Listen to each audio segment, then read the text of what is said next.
Hello, today our topic is behavior of magnetic dipole in external magnetic field, that is Larmor precession. As we know that electron moving around the nucleus of an atom is equivalent to magnetic dipole. So when the atom is placed in external magnetic field, the electron orbit precesses about the field direction as axis. Okay, so this precession is called Larmor precession, and the frequency of this precession is called Larmor frequency. Now let's draw electron orbit and take the position of angular momentum and the mu L, which is opposite to each other. Now this electron orbit present in the external magnetic field B, which is drawn as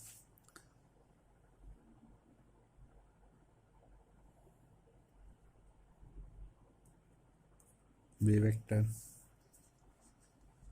Let us take angle between B and L is theta, and also make with mu L theta.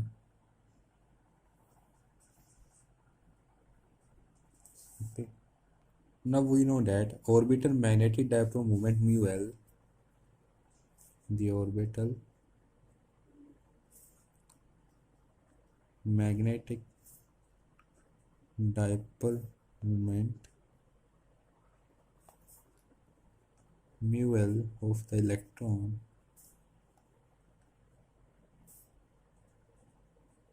is given by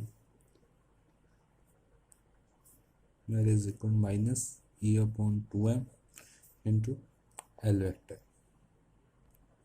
where minus E is the charge of the electron and a mass m, and the minus sign show that mu L is the opposite to the L vector, which I also draw in the figure. Take this equation as the first equation. Now the atom is placed in the external magnetic field, so there is an interaction between atom and the magnetic field. So also experience a torque. So torque is given by the torque is equal to, denoted by tau, that is equal to tau is equal to mu L into V. Okay, this is our second equation. Now we have to find the direction of torque. From this relation we have find that torque is perpendicular to mu L and torque is perpendicular to B. If torque is perpendicular to mu L and also torque is perpendicular to L. Okay, so now draw in the figure, that is L here, this is L perpendicular to, that is torque. Okay.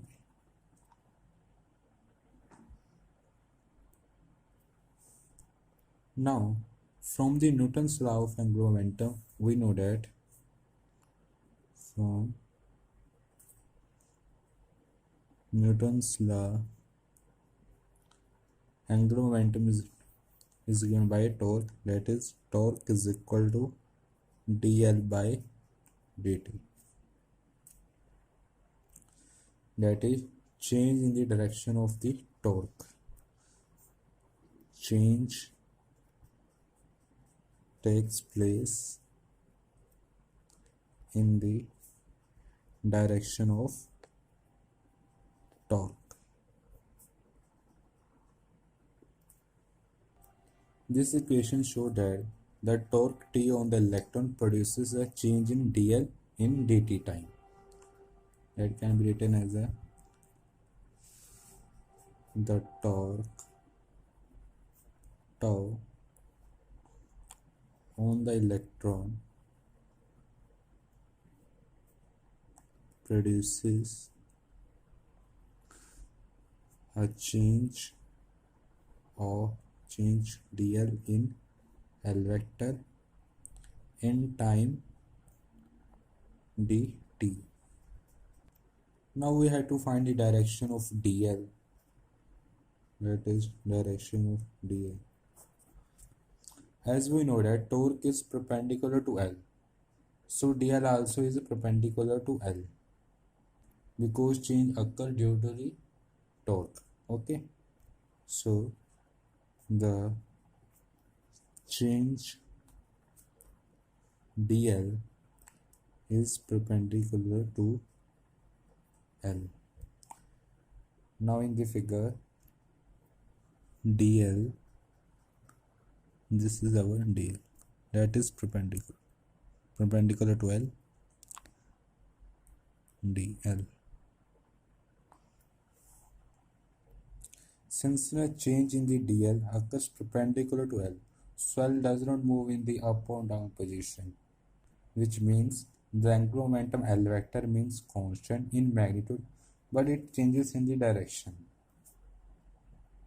As the time goes, the vector L traces a cone around the B, such that the angle between L and B remains constant. Because torque affects only in the direction of the angular momentum, just as a pen which is precesses in this. Okay. So the cone forms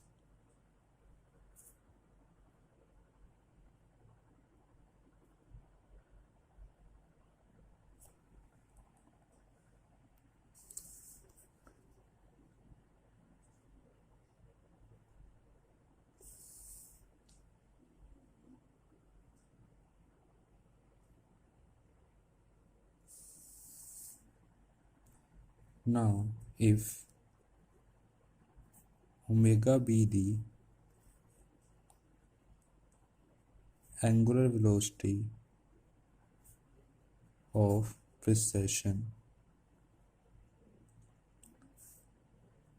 then L precesses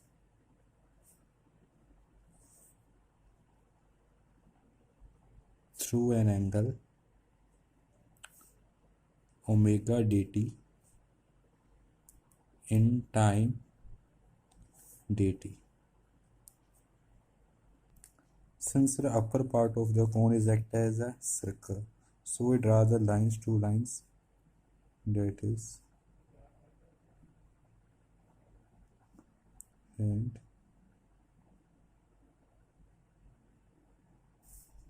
okay. As we know that angular velocity is given as omega is equal to d theta by dt. So this angle is equal to d theta is equal to omega dt. Okay, which can be written here as precesses angle omega dt. Now we have to find the value of this line.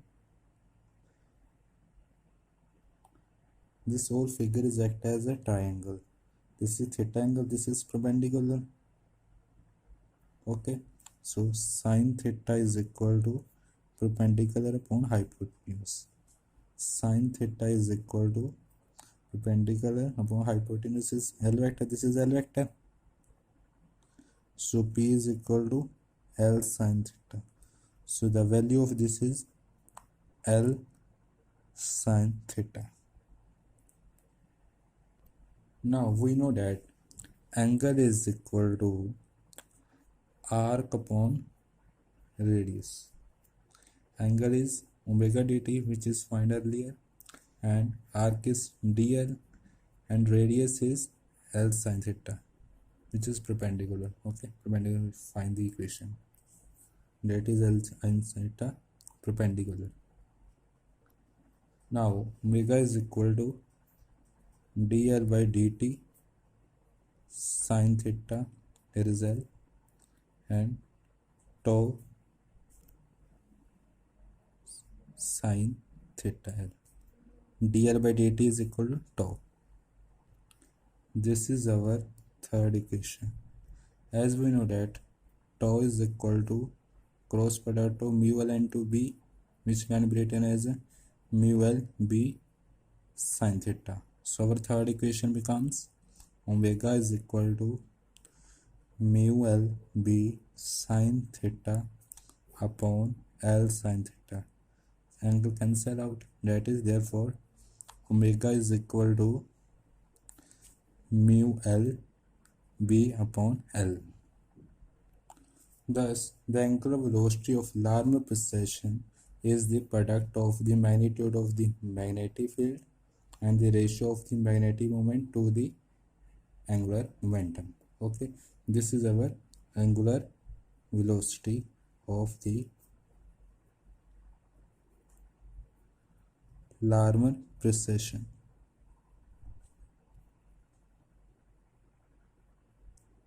Now we have to find the value of Larmor frequency. As we know that mu L by L is equal to E by 2m. So put this equation in this value. So omega is equal to E by 2m into B. Okay.